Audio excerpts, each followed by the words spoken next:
আসসালামু আলাইকুম। রোকেয়াস ব্লগে সবাইকে স্বাগতম। তো এই যে আমার অনেকগুলা ফুল ফুটছে এখানে।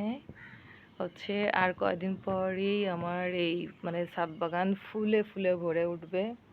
এই যে এখানে হচ্ছে বেলি ফুলের কলি আসছে অনেকগুলা অনেকগুলা কলি আসতেছে বেলি ফুলের।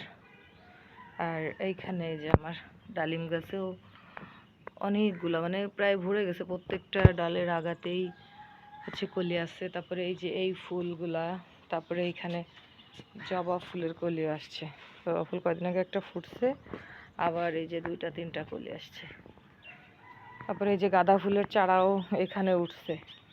তো কয়েকদিন পরে আসলে আমার ছাদ বাগান একদম ফুলে ফুলে ভরে উঠবে। এটা কিন্তু একটা ঘাস ফুল, এই যে ছোট্ট ছোট্ট ফুল, এই ফুলটা আমার অনেক ভালো লাগে, যার কারণে আমি ফেলে দিইনি গাছটা।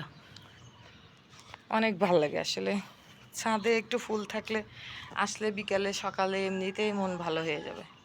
আর আমার তো একটা পুতুল সোনা আছে, আমার কলেজা, ওখানে পাঁচিলে উঠবে, ঠিক আছে?